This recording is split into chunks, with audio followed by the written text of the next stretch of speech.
Hello student, आज हम discuss करेंगे टॉपिक लिंकेज। लिंकेज हमारा बहुत इम्पोर्टेंट टॉपिक है और ये जेनेटिक बेसिस ऑफ इनहेरिटेंस में हमारा आता है।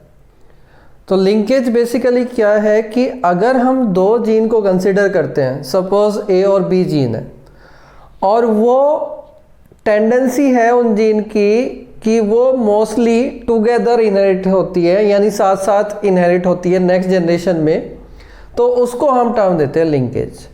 लिंकेज का मतलब है जो पेरेंट के पास दो जीन है वो आपस में उसी ओरिएंटेशन में नेक्स्ट जनरेशन में पास होती है, तो उसको टर्म देते हैं हम लिंकेज। अब देखिए, लिंकेज को हम जब डिफाइन करते हैं तो हम रिकॉम्बिनेशन फ्रीक्वेंसी से हम उसको डिफाइन करते हैं। बेसिकली मॉडर्न जेनेटिक्स में लिंकेज को डिफाइन करने के लिए हमारे पास एक फिनोमिना है जिसे हम बोलते हैं रिकॉम्बिनेशन फ्रीक्वेंसी, उससे हम डिफाइन करते हैं। तो रिकॉम्बिनेशन फ्रीक्वेंसी क्या होती है और रिकॉम्बिनेशन कितने वे से प्रोड्यूस हो सकते हैं।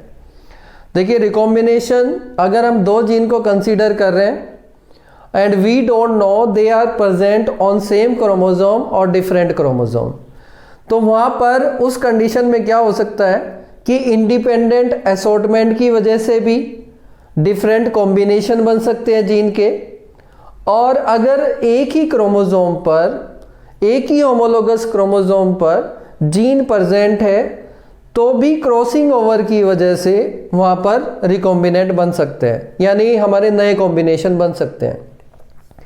तो लिंकेज को डिफाइन करने के लिए सबसे पहले मैं एक्सप्लेन करूंगा रिकॉम्बिनेशन बाय क्रॉसिंग ओवर और रिकॉम्बिनेशन बाय इंडिपेंडेंट असॉर्टमेंट। तो अगर एक ही क्रोमोसोम पर जीन प्रेजेंट है, हमारे एग्जांपल में ए और बी जीन है, दो डिफरेंट जीन है, और वो अगर एक ही क्रोमोसोम पर प्रेजेंट है, यानी जो हमने पेरेंट्स लिए वो प्योर लाइन है, या हम कह सकते हैं होमोजाइगस है दोनों एलील के लिए, दोनों जीन के लिए, तो ये गैमीट प्रोड्यूस करेंगे, ये भी वन टाइप के गैमीट प्रोड्यूस करेंगे और ये भी वन टाइप के गैमीट प्रोड्यूस करेंगे। इनके गैमीटिक फ्यूजन से हमारा F1 डाई हाइब्रिड बनेगा ये, और अब हम इसको टेस्ट क्रॉस करवाते हैं। टेस्ट क्रॉस क्यों करवाते हैं, और टेस्ट क्रॉस का मतलब क्या है कि F1 हाइब्रिड को हम होमोजाइगस रिसेसिव पेरेंट से क्रॉस करवाते हैं, उस टेस्ट को हम बोलते हैं टेस्ट क्रॉस। टेस्ट क्रॉस से ही हमें पता चलेगा कि जो हमारे F2 जनरेशन में इंडिविजुअल प्रोड्यूस हो रहे हैं वो कितने रिकॉम्बिनेंट हैं और कितने नॉन रिकॉम्बिनेंट हैं। तो यहाँ पर देखिए, अगर ये F1 हाइब्रिड है, इंडिविजुअल है, और जब ये मियोसिस करेगा, मियोसिस से ही गैमीट बनाएगा, तो मियोसिस करने से पहले ये इसका रेप्लिकेशन होता है, यानी एक क्रोमोसोम दो क्रोमेटिड में चेंज हो जाता है, तो दो क्रोमेटिड में एक क्रोमोसोम चेंज हो जाएगा, तो साथ ही साथ हमारा जो एलील है वो भी रेप्लिकेट हो जाएगा। भाई एक क्रोमेटिड है, सपोज उस पे ए और बी एलील थे, अब वो रेप्लिकेट हो गया तो उस पर हमारे दो एलील ए होंगे और दो बी होंगे। तो हमें पता है कि क्रॉसिंग ओवर में जब आपका मियोसिस होगा तो उसमें क्रॉसिंग ओवर होगा, और क्रॉसिंग ओवर में यहाँ पर एक्सचेंज हो जाता है होमोलोगस क्रोमोसोम के बीच में। तो सपोज एक क्रोमेटिड के बीच में, यानी दो क्रोमेटिड के बीच में वहाँ पर एक्सचेंज हो रहा है। तो इसकी वजह से देखिए 4 टाइप के गैमीट्स बनेंगे, 4 टाइप के गैमीट बनेंगे यहाँ पर। एक ये गैमीट बनेंगे, एक ये, एक ये, एक ये। तो हमारा ये ए और बी, जिसमें ए और बी है दो जीन, कैपिटल ए और कैपिटल बी, तो ये तो हमारा किसका है कॉम्बिनेशन, पेरेंट्स का कॉम्बिनेशन है, तो ये पेरेंटल, और ये हमारे पेरेंट्स में कॉम्बिनेशन नहीं है, तो ये होंगे आपके रिकॉम्बिनेंट गैमीट्स। और ए बी भी आपका किस में है, इस पेरेंट्स में है, तो ये भी हमारा क्या होगा, पेरेंटल गैमीट्स। अब देखिए यहाँ पर जब ये सेल मियोसिस करके गैमीट बनाएगी तो 4 टाइप के गैमीट प्रोड्यूस होंगे, और इनकी प्रोबेबिलिटी क्या होगी कि एवरी जो गैमीट है वो 25% होगा। भाई यहाँ पर अगर हम मियोसिस प्रोसेस से 4 प्रोडक्ट बनाएंगे, 4 गैमीट बनाएंगे, तो 25% ये बनेंगे, 25% ये बनेंगे, 25% ये बनेंगे और 25% ये बनेंगे। ये 4 टाइप के गैमीट कब बनेंगे? जब क्रॉसिंग ओवर हो रहा है। अगर क्रॉसिंग ओवर नहीं होता इनके बीच में, तब हमारे 2 टाइप के गैमीट बनते। भाई अगर क्रॉसिंग ओवर नहीं होता तो तब हमारे 2 ही टाइप के गैमीट बनते, और वो ओनली कौन से बनते? Parental gametes. तो अब इस सिचुएशन में देखिए कि जब ये आपका गैमीट बनेगा दूसरे पेरेंट का, और ये गैमीट की प्रोबेबिलिटी होगी कि ये इसके साथ भी फ्यूज हो जाए, ये इसके साथ भी फ्यूज हो जाए, ये इसके साथ भी फ्यूज हो जाए, और ये इसके साथ भी फ्यूज हो जाए। तो F2 जनरेशन में जो हमारे प्रोजेनी बनी, इन जीनोटाइप की क्या फ्रीक्वेंसी है? रेशो है 1:1:1:1:1। अब हम इसमें देखना पड़ेगा कि ये जो फिनोटाइप बने हैं इसमें पेरेंटल कितने हैं और रिकॉम्बिनेंट कौन से हैं। पेरेंटल का मतलब वो एलिलिक कॉम्बिनेशन जो हमारे पेरेंट में है। तो पेरेंट में आपका ये कॉम्बिनेशन है, ये पेरेंट में कॉम्बिनेशन है, दूसरा पेरेंट में आपका ये कॉम्बिनेशन है।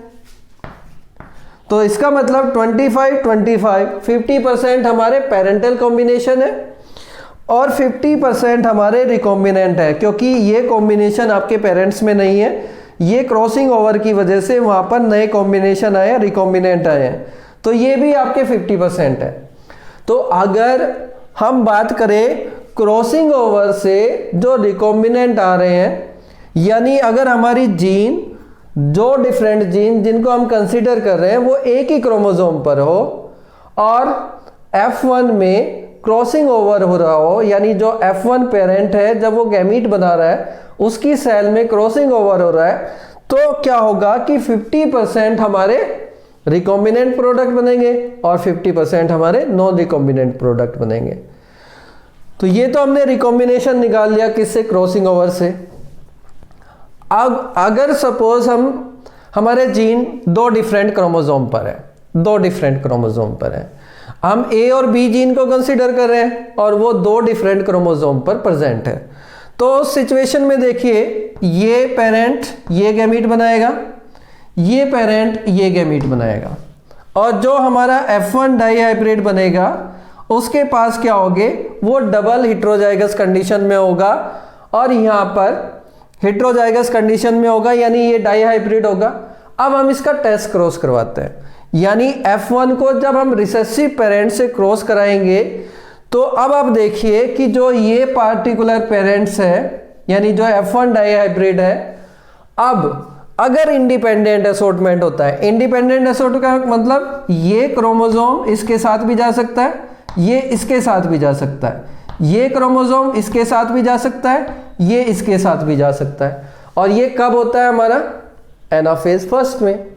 तो अगर हमारा जीन 2 डिफरेंट क्रोमोसोम पर प्रेजेंट है, तो उस सिचुएशन में इंडिपेंडेंट असॉर्टमेंट होने की वजह से हमारे 4 टाइप के गैमीट बनते हैं, और ये भी आपके क्या बनेंगे? 25% ये बनेंगे, 25% ये बनेंगे, 25% ये बनेंगे और 25% ये बनेंगे। ठीक है, और ये फिर आपका गैमीट, ये पेरेंट भी गैमीट बनाएगा, ये तो एक ही टाइप के बनाएगा, तो ये गैमीट इसके साथ भी फ्यूज कर सकता है, इसके साथ भी, इसके साथ भी, इसके साथ भी, यानी ये जो आपका गैमीट है इन चारों के साथ फ्यूज करेगा और वहां पर इक्वल चांस रहेंगे।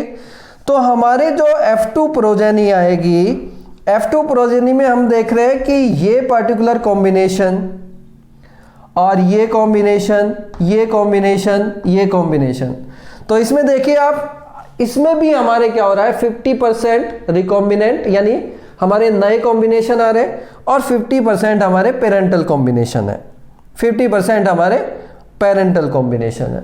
अब यानी जब 2 डिफरेंट जीन 2 डिफरेंट क्रोमोसोम पर है, तो इंडिपेंडेंट असॉर्टमेंट होने की वजह से जो F2 प्रोजेनी बनेगी वो हमेशा उसमें 50% रिकॉम्बिनेंट रहेंगे और 50% हमेशा पेरेंटल कॉम्बिनेशन रहेंगे।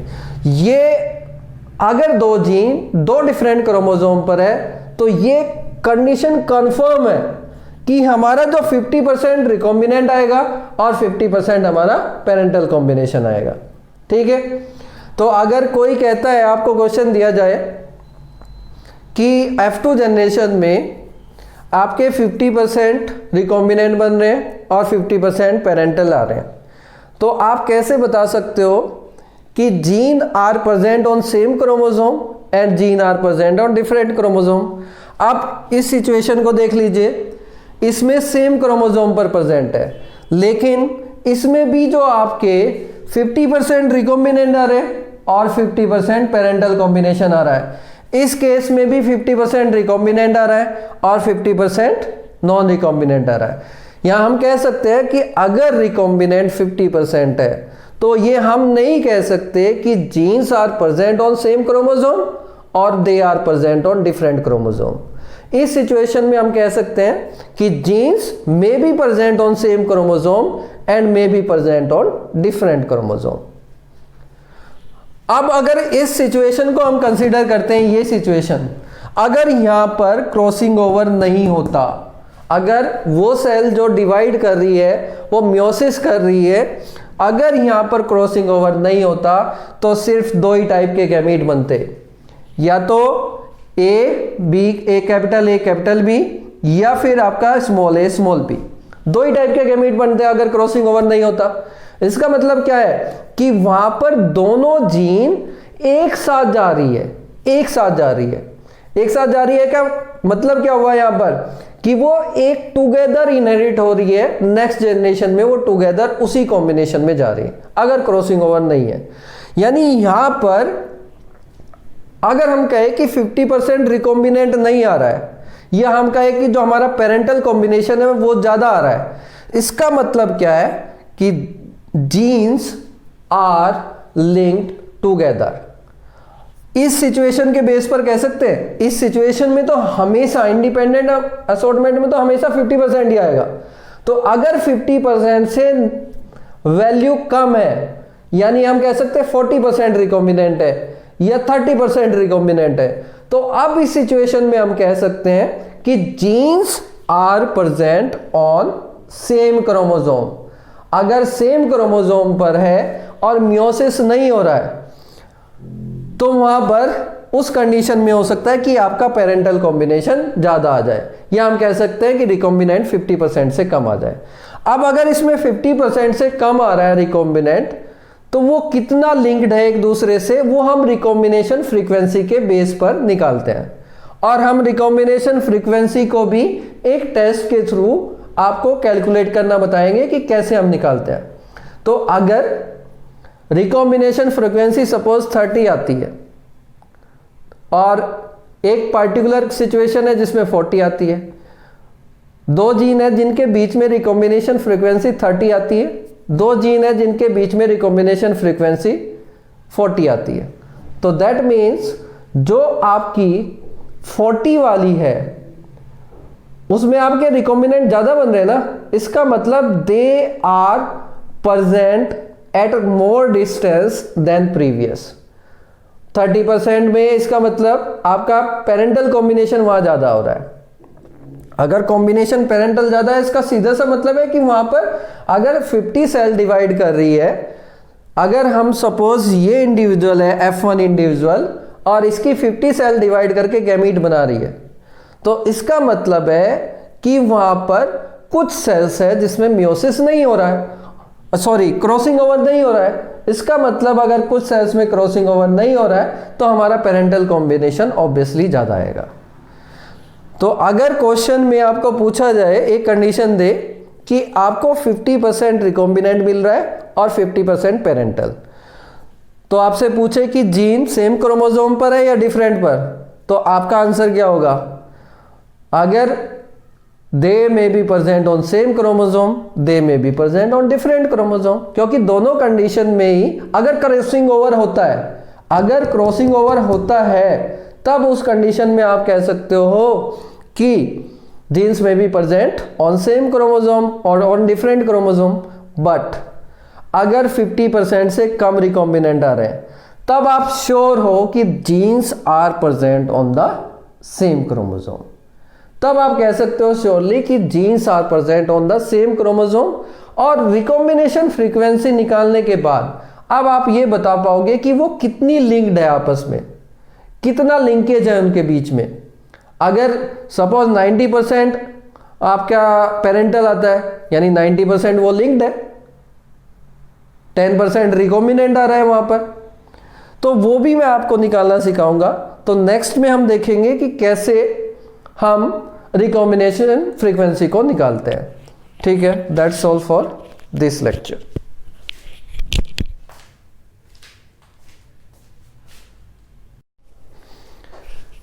देखिए साइंटिस्ट थे मॉर्गन। अब उन्होंने क्या किया कि उन्होंने एक वाइल्ड टाइप ली फीमेल और मेल लिया डबल म्यूटेंट उस करेक्टर के लिए, यानी दो डिफरेंट जीन के लिए हम कंसीडर कर रहे हैं। तो एक है ये पार्टिकुलर वाइल्ड टाइप जीन को हम पॉजिटिव साइन से डिनोट करते हैं और जो म्यूटेंट होता है उसको हम पॉजिटिव साइन नहीं देते। तो यहाँ पर red eyes normal wing female ली और पर्पल आइज और वेस्टिजियल विंग हमने लिया मेल। तो जब ये गैमीट प्रोड्यूस करेंगे और F1 बनेगा तो F1 हमेशा क्या होगा, red eyes normal wings, red eyes normal wing, क्योंकि वाइल्ड टाइप करेक्टर आपका डोमिनेंट है, वाइल्ड टाइप जीन आपकी डोमिनेंट है। तो जब हमने इसको फिर क्रॉस करवाया, टेस्ट क्रॉस करवाया मेल के साथ, जो कि टेस्ट क्रॉस में हम क्या करवाते हैं कि जो F1 हाइब्रिड है उसको उसके रिसेसिव पेरेंट से, होमोजाइगस रिसेसिव पेरेंट से क्रॉस करवाते हैं।